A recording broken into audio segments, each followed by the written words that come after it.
Magandang araw mga kaibigan. Bigyan natin ng reaction, opinion itong post ng Optic Politics tungkol ito sa kalagayan, kalusugan ng Pangulo. Sabi niya, meron silang tinatago sa kalagayan ng Pangulo. Seryoso at nakakabahala.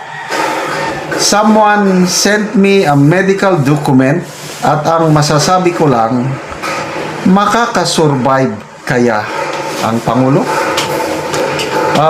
Sinasabi kasi ng Pangulo na he's fine, na nagre-recover lang.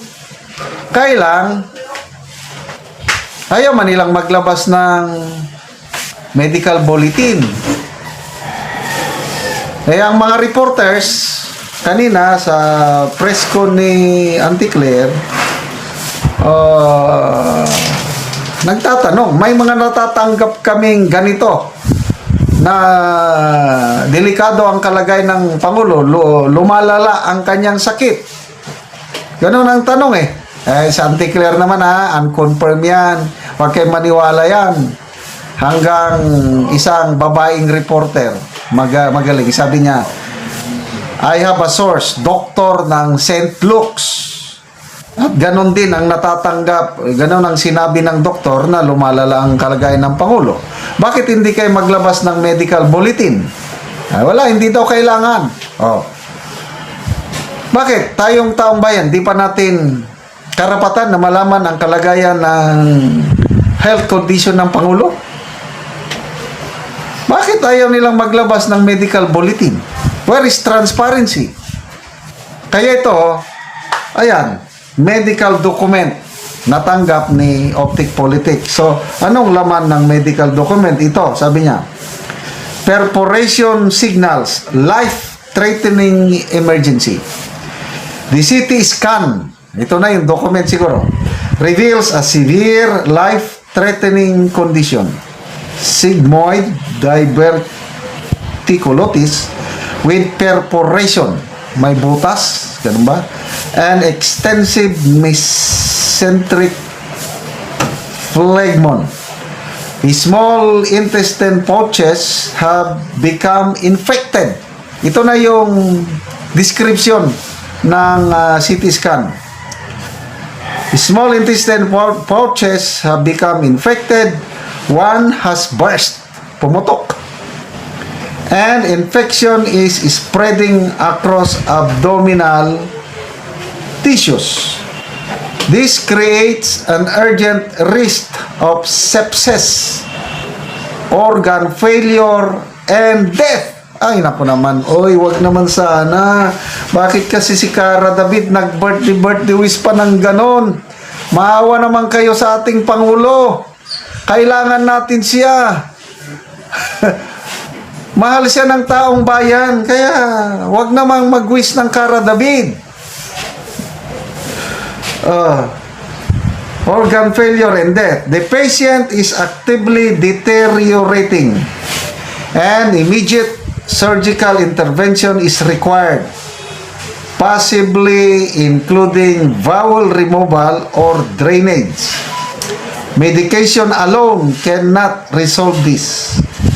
Without rapid treatment, the situation could become fatal, making this critical emergency demanding urgent situation.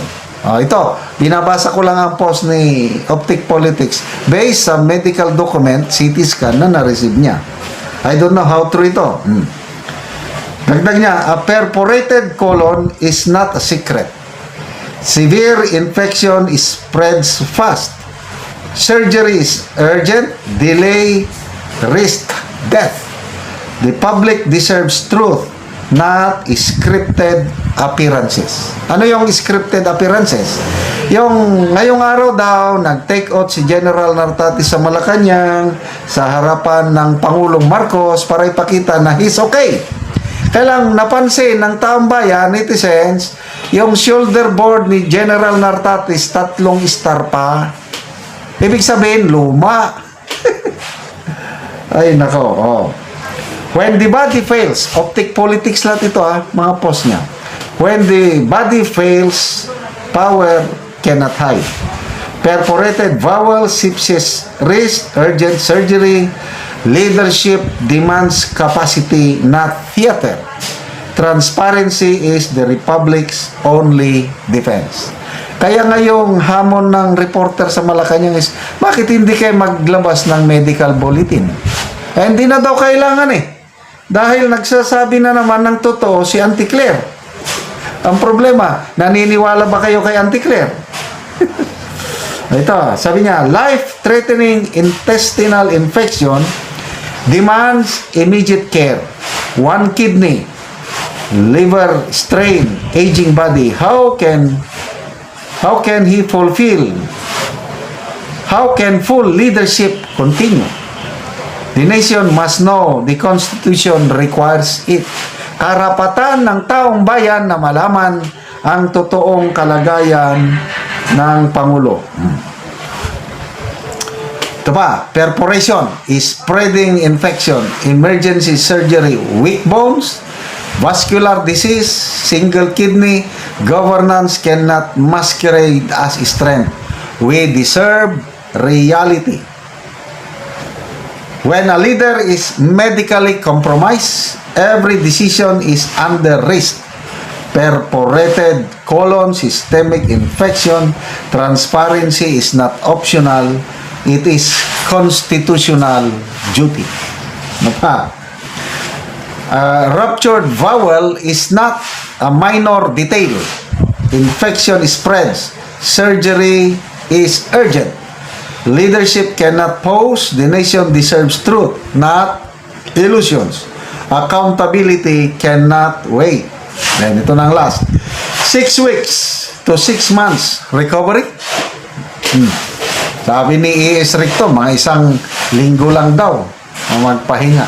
So, again, yung mga nagwiwis o nagdarasal, Kara David Wish, kayo lang dyan.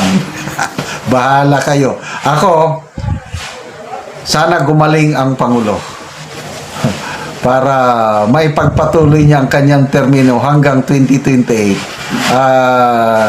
Magtiis na lang tayo. Magtiis ako na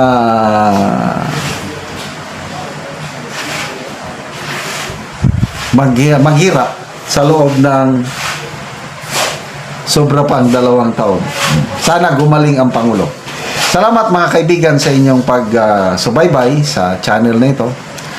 Nakakatulong kayo ng malaki sa tribong Talandig ng Bukidnon dahil ang income natin sa channel na ito is pantulong po sa tribo.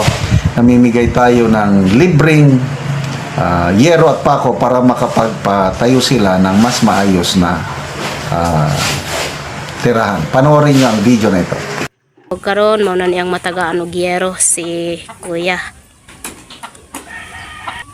Okay, salamat kayo sa Ginoo nga nainabangan na gyud ko. Nang sin nga niabot.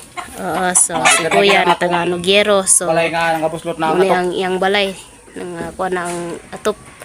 So mao ni ang hitsura sa balay ni Kuya nga buslot og tuluan na gid kaayo ang ilang kahimtang kung muulan.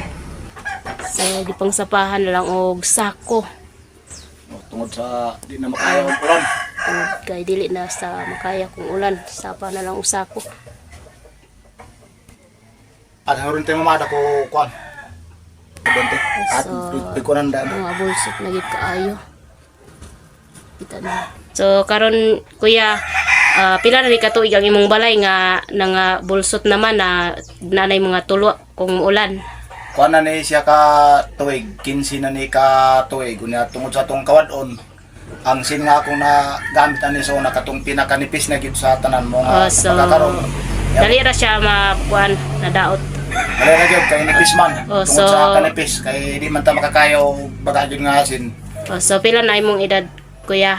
Kuan ako karon 41 So na ko. na kay anak. Na ako'y 2 ka anak kunya tangan naga-eskwela. So si Kuya. So ang imong panginabuyan Kuya, Kuan ra mag-uumara gyud so mag-uumara. So si Kuya na Tagalog Gero, so makaatop na gid ka karon Kuya. So patop na gyud ko karon dako akong kalipay og pagpasalamat sa nagpasyugdaan ning programa. Ang atop na ako nga naguba na gyud so Maalis na na. Sige, sige.